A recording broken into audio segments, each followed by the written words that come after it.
In this section, let's take a look at linear models. That is to say, problems that are modeled by first-order linear ODEs. Recall that in a previous section, we saw a problem involving a tank of salt water. It read, suppose a large mixing tank initially holds 300 gallons of water, into which 50 pounds of salt is dissolved to form a brine solution. So here you have a brine solution at initially 300 gallons, 50 pounds of salt. Now another brine solution is being pumped into the tank at a rate of 3 gallons per minute, and the solution well stirred is pumped out at 2 gallons a minute. So every minute you have an extra gallon that's being added, 3 minus 2. Now the concentration of the tank is the concentration of the brine that will be coming out. Whatever's in here is what's coming out of here. Well, we don't know what that is. Right? Because that's going to vary over time. But what we do know is that concentration is pounds of salt per gallons of water. So here, pounds of salt, well, we don't know what that is, so we say A for amount of salt. The number of gallons we kind of know. After all, we know it's 300. Now, we don't know what it will be whenever we check later, but we know that every minute we're going to gain another gallon of water. So it'll be the original 300 plus the number of minutes that have passed. So if 12 minutes have passed, you add 12 extra gallons to the original 300. And we saw this problem in a previous section, right, when we talked about differential equations as models. This is one of our first examples. But at the time, we simply stated, hey, here's what the problem looks like, and here's what here's what the problem will end up being. So we in fact derived an equation here. dA dt is equal to 6 minus 2a over 300 plus 2t, like this. Oh, sorry, there's an extra 2 there, isn't there? It should be 300 plus t, not 2t. There we go. So we ended up with an equation that looked like this. And of course, we left it that way because at the time, we didn't know how to solve a differential equation. But now, this is a perfectly simple equation for us to solve. All right, let's take a look. Incidentally, you may want to try this yourself. If you want to give this a try, go ahead and pause the video and take a few minutes. And then when you unpause, we go through it together. Okay. All right, so here, this is a derivative. First order derivative. Now, right here, I'm going to go ahead and move this over. I'm going to change anything, just add it to the other side. So I'm going to say dA dt is equal to, let's see, I'm going to write this as, I'm going to separate this from the A. Sorry, that should be a plus now, right? That'll be 2 over 300 plus t times A. And then I'll leave the 6 right there, right where it is. Well, then that has the pattern of this is a derivative. This is a function of t, which I can call p of t, times my variable a, is equal to, well, that's a constant. It is technically a function of t, isn't it? This is technically f of t, because constants are functions of any variable. That's linear. Right. Of course, that's not a surprise. That's the section that we're talking about. We're talking about linear models. But here we can clearly see the exact layout of this. And now we know what to do. Because here, p of t is 2 over 300 plus t. So this is going to help us find our integrating factor. Here, let's go ahead and find our integrating factor.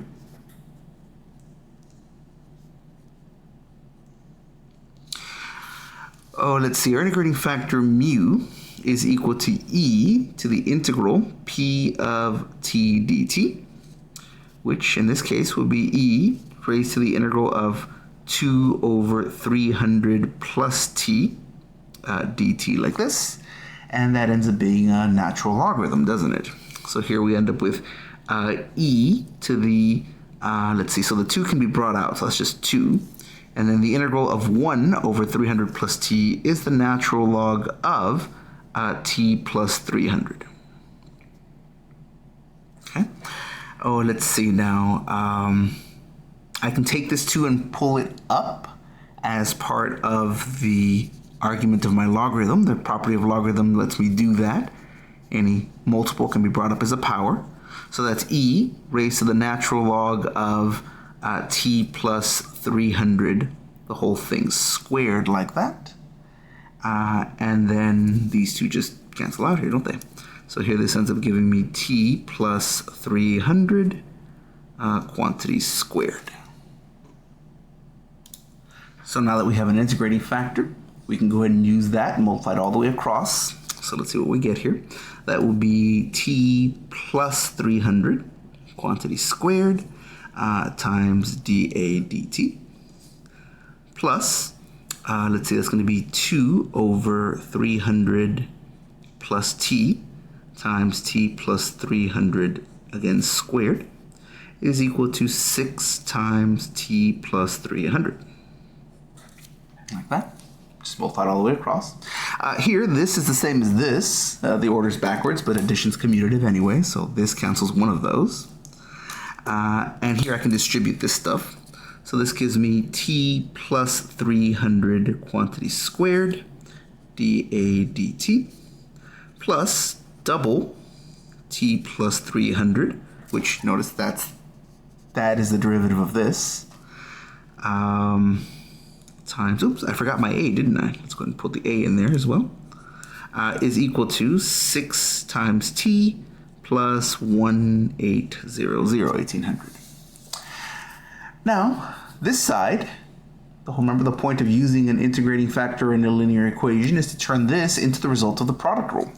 Here, this is nothing more than the derivative with respect to t of, well, this one, if you take its derivative, is that, and this one, if you take its derivative, is that. So these are the two original ones. This is t plus 300 squared times a. And of course, you can check that. The first times the derivative of the second, yeah? And then the derivative of the first is right here times the second. So this in fact does equal to this. And that's equal to 6t plus 1800. And now we can integrate on both sides with respect to t. Integrate on both sides with respect to t. So that's going to give us, well, here that's just the derivative, the integral of the derivative with respect to t just gives me my original function. This will be a times t plus 300 quantity squared here, plus a constant of integration, is equal to, or here, this integral will be, what, 3t squared plus 1800 t. And this also has a constant of integration. Of course, I've just merged my constants of integration together. Let me go ahead and just say plus c. This really should be plus c1 and plus c2, but I'll just combine them together as a plus c3. And I'll even pretend I had the c1 and c2 earlier, write that as c3. All right, so now let's see, what are we doing? We're looking to solve for a. That's the function that gives us the amount of salt at any given time. That's the unknown value. So here we can simply divide this to the other side. So this gives me that the amount of salt, and this is a function of t, obviously, is going to equal to 3t squared plus 1800t plus c3 over t plus 300 quantity squared. But we're not quite done. Well, what do you mean? There you go. You have a function of a with respect to t. What else could you want? We don't know this constant. This should not be a family of solutions. What I want is I want a single function that gives me a single amount at any given time for this single tank. In application, you rarely, I won't say never, of course, because there will be times, but you will often not care about a general solution. You'll often want a particular solution for that particular problem. Oh, that must mean we have some initial condition. And in fact, here it is. We have, at the very beginning, what we're looking for is the amount of salt. We know that at the very beginning, if you come back to the problem here, a large tank holds 300 gallons of water into which 50 pounds of salt have been dissolved. Now, of course, you're going to start pumping more salt in along with more water, but at the very beginning, the amount of salt was 50 pounds. So here, A, the amount of salt, at 0, at time 0, before you've actually started adding anything, should equal to 50. This is an initial condition. So now that we have our general solution, we can go back, plug in that initial condition, and get our result for that particular point. All right, so let's go and give that a try here. This initial condition says if I plug in t is equal to 0, I should get a is equal to 50. Okay, well, let's give that a try. A is going to be 50, and all my t's are going to be zeros. So it's going to be 0 plus 0 plus C3. On the bottom, I have 0 plus 300. That's just 300, but then that's being squared at the bottom. Okay, well then, let's see, 300 squared, that's 90,000. So we're going to multiply that to the other side. So here I've got 300 squared times 50 is equal to C3, which means C3 is equal to, let's see, what did we say here? That's going to be 9 times 5, that's 45. And that'll be 4.5 million. Like that. So finally plugging that in gets us our result. And almost made it all on one page, but not quite. We end up with the amount of salt in the tank at time t. You can write this as A of t because it is a function of t, or you can just leave it as A. That's going to equal to 3t squared plus 1800t plus our very large constant here, 4.5 million, over t plus 300 quantity squared. And that is our result. Now let's take a look at another example. Same kind of problem, different context of course, but the same kind of problem where we will be solving with a linear equation. All right. Suppose that you have an object of a certain temperature.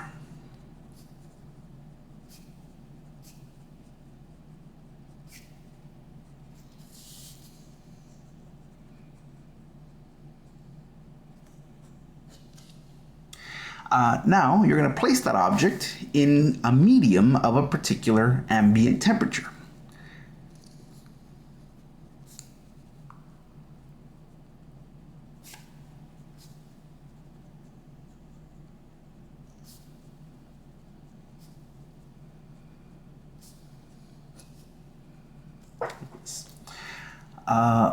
What do we mean by that? Well, the example that always comes to my mind, and maybe just because I like cooking, let's say I'm baking a cake. Let's say I baked the cake. The cake came out of the oven at 340 degrees, because why not, right? That's the temperature of the cake. Now, I'm going to sit it in my kitchen. I'm going to just let it sit there because that's way too hot to eat right now, so I'm going to let it cool off. All right, well, my kitchen is low, let's say 70 degrees, because why not? Let's say it's 70 degrees. Now, over time, the temperature of the cake will start to cool off. That's all this is. T is the temperature of your small object, in my problem, the cake, and Tm is the temperature of the room. One thing about the temperature of the room, if you take a very hot cake and put it in a kitchen, right, pull it out of the oven and sit it there, technically the kitchen got a little warmer. If it was at 70 degrees and you took a hot cake out of the oven and put it on the counter, that hot cake is technically warming up the room, but you're never even going to feel it, right? Because the room is very big and the cake is really pretty small. And even if the cake has a very high temperature and it is technically increasing the temperature of the room, it's going to do so by an amount that's so small that you're not even going to feel it. So for our purposes, consider Tm to be a constant. It's technically not, but it's so close to being constant that it's good enough for us for our computation. Okay? So suppose you have an object of temperature T in a median of ambient temperature Tm. Okay? Then the rate of heating and cooling, and again, heating, if it's colder than the room, it's going to heat up. If it's warmer than the room, it's going to cool down. So the rate of either of those, whichever is appropriate,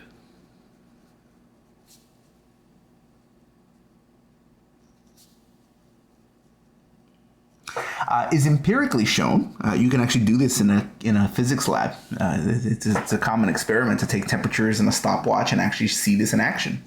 The rate of heating and cooling is empirically, I think I've spelled that correctly, I hope, is empirically shown to be proportional to the difference in the temperatures. The bigger the temperature difference, the faster the change will be. If you put a very hot cake in a 70-degree room, it'll cool off. If you put a very hot cake in a freezer, it's going to cool off even faster because the temperature difference is even bigger. To be proportional to the difference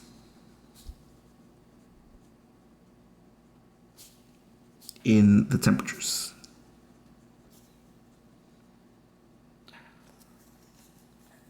Okay. Now, whenever two things are proportional, they have to have some proportionality constant, and it depends on the composition. If you're taking something made of bread and putting it in a room full of air, that will be one constant of proportion. On the other hand, if you're taking something made of aluminum and sticking it in some hot oil, well, then that'll have a very different coefficient. So here we're just going to call it K. The difference in temperatures, comma, with proportionality constant K.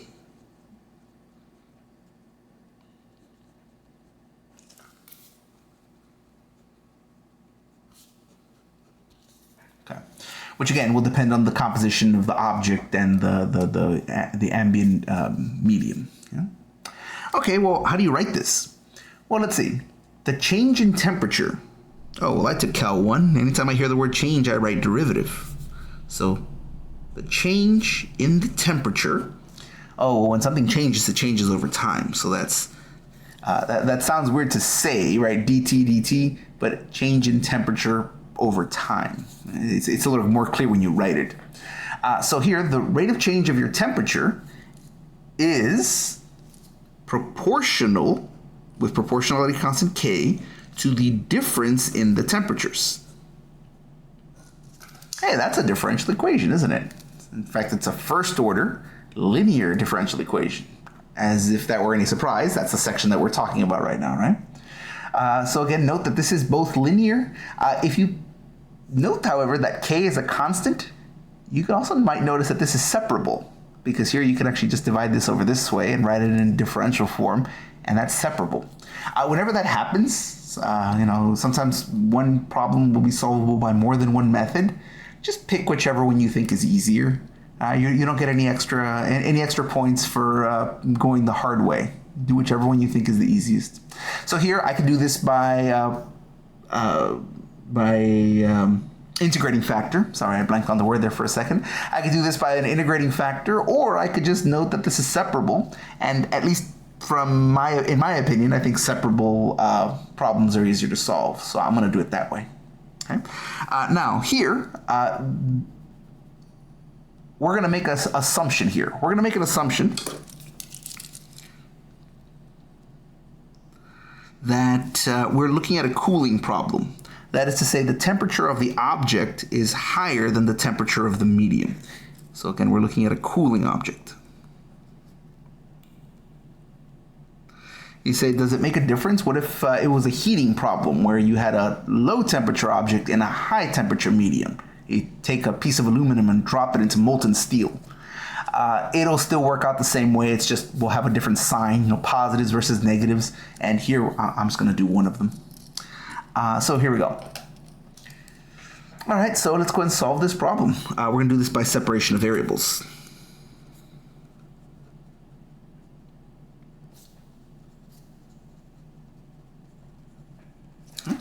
Here we can write this as, that's going to be integral of, I'm going to go ahead and divide this over this way, so that'll be dt over t minus tm is equal to, I'm going to go ahead and leave the k there, so that'll be integral of k d little t, like this. Separation of variables. With our nice mnemonic, basically brought this over this way, and integrated. Okay, so now we go ahead and integrate. Let's see, this is a logarithm. Remember that t is the variable. Tm, we're going to assume that's a constant, right? Because yes, it does technically change as well, but it changes so little that it's not even worth mentioning. So consider that a constant.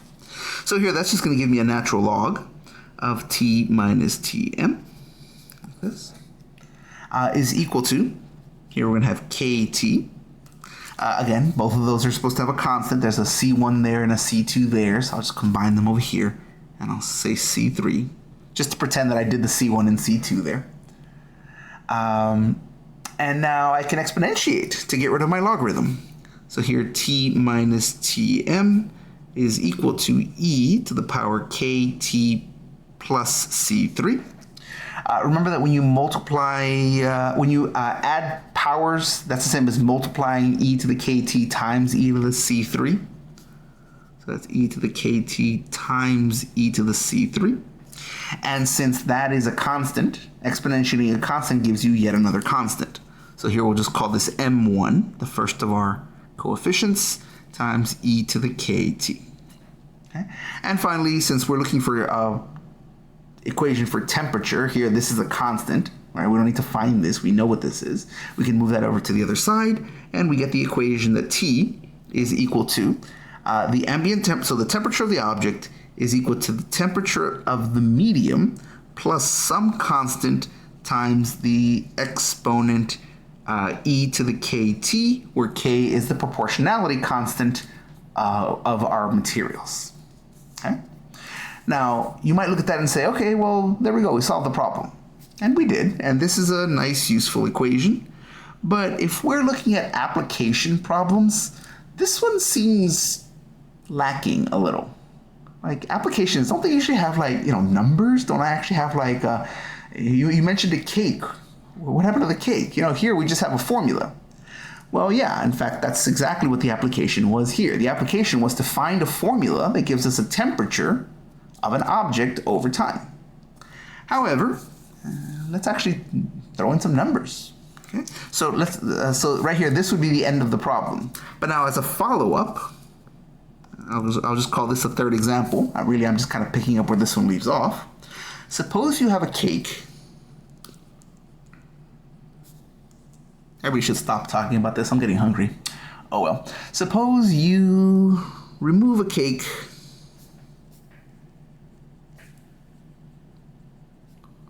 from an oven. Okay, when you bake a cake, you tend to bake it around 350 degrees. You pull it out, sit it on the counter, and you sit there going, I want a piece of that cake, but it's probably too hot to eat. I wonder how long I have to wait. How long do I have to wait to eat this thing? And being a mathematician and having nothing better to do, you go into the other room, grab a thermometer, and come back. So now this cake you've removed from the oven. It'll take you a few minutes to come back. You put the thermometer in there, wait a minute, and it'll beep at you, and it'll tell you, oh yeah, this cake is exactly 300 degrees, because we're in math book land, and all numbers are always nice. So from an oven, that's bad grammar, because it makes it sound like the oven is that. From an oven, period. The cake is 300 degrees, and we're going to do everything in Fahrenheit here. Into a room that is 70 degrees Fahrenheit. Okay, so your cake is 300 degrees, your room is 70 degrees. Okay, now, you're sitting there going, I have no idea how quickly this is going to cool off because, well, I don't know the proportionality constant of cake inside of a room. I guess I can go see if I can look that up. I doubt that's in any textbook, but oh well. But then you think, well, wait a minute. This is an equation that I have. I know most of my constants here. I know what T is because I know how long I'm going to wait for. And I know what the ambient temperature is of the room. And in fact, I know the temperature of the cake. So really, I just have two unknowns, this M and this K. Okay, so what? Well, if I have 2 bits of information, I can solve for my unknowns. 2 bits of information help me solve for 2 unknowns. Here I have 1 bit of information, right? Well, let's see. By the time I figured that out, it took me a few minutes, and I was like, if I take another reading, that'll be a second data point. So 3 minutes later, We take a temperature again, and now it's at 200. And the room is still 70 degrees because it's a huge room and we're not going to warm it up significantly with a cake. The cake is 200 degrees Fahrenheit. All right, so now let's figure out an equation for the temperature of our cake. Not a formula, not a generic formula, but actually the equation specifically for this cake. All right, so let's check it out here. First of all, let's write down our information. At time t equals to 0, our cake was at 300 degrees. That's our capital T. Was equal to 300 degrees. But then at 3 minutes later, so I'll say at time 3, my temperature is at 200 degrees. Looks like that. Now the ambient temperature of the room should be constant 70 degrees. If it goes up or down by any amount, it's so small that it's negligible. We're not even going to worry about that. Okay, well now taking this first data point, we can plug these into our equation and we get this information. We get capital T is 300, capital T is 300, equals the ambient temperature was 70, plus some m, which we don't know, that's one of our unknowns, e to the k, well we don't know what k is either, but we know T is 0 from this first line. Okay, well, k times 0, doesn't matter what k is, anything times 0 is 0. E to the 0 is 1, so this has to equal to 70 plus 1 times m. Oh, it's just m. I can now subtract my 70 to the other side, and this gives me that m is equal to 230. There we go, we find 230.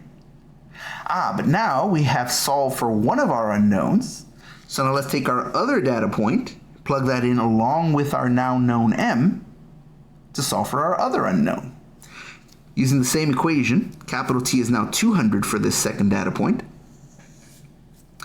equals, we still have the same ambient temperature of 70 degrees, plus m, which we now know is 230, e to the k, I still don't know what k is, and at this second data point, T is equal to 3.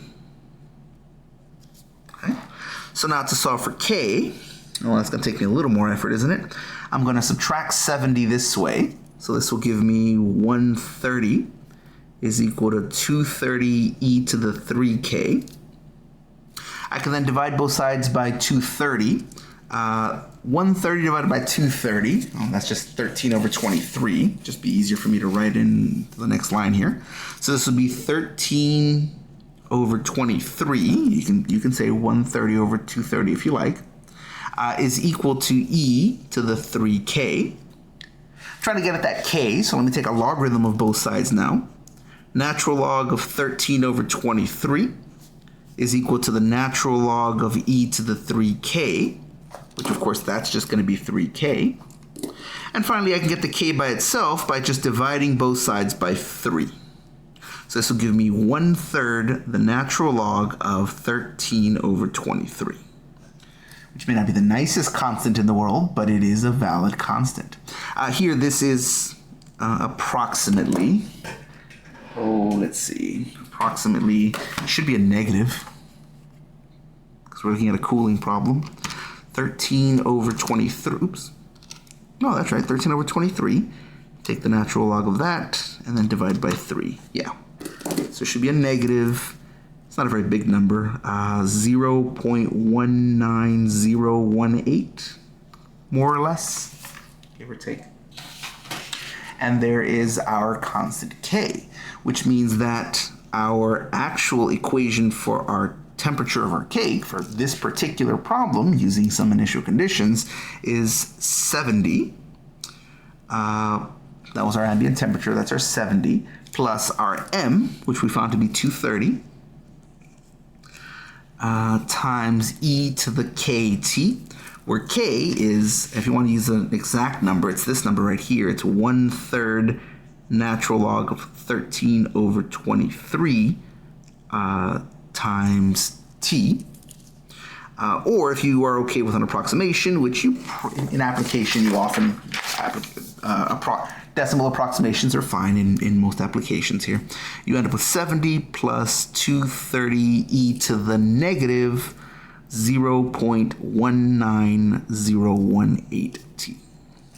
And either of these would be a perfectly good equation to represent that temperature of that cake.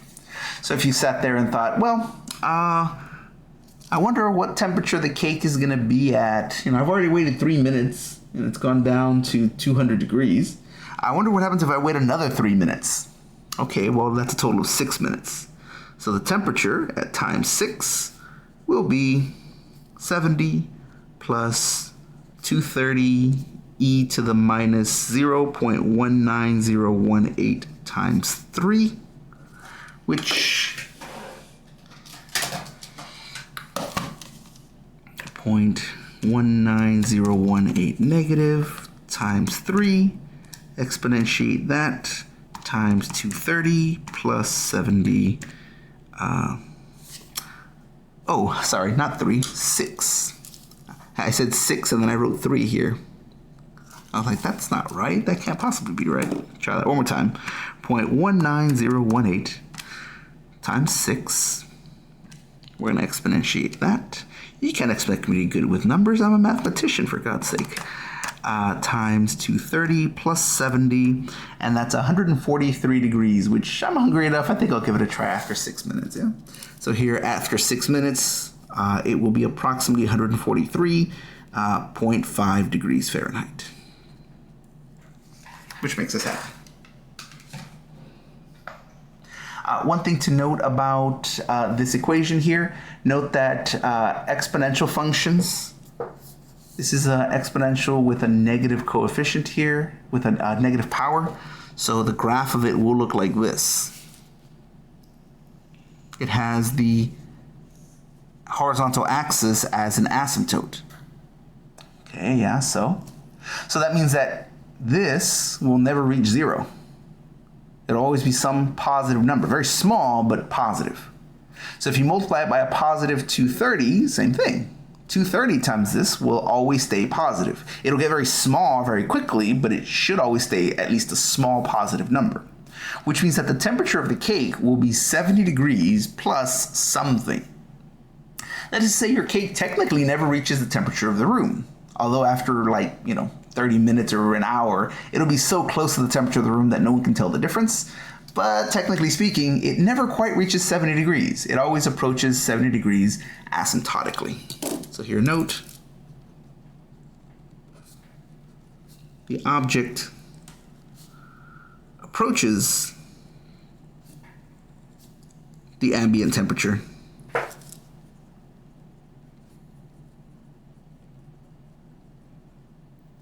asymptotically.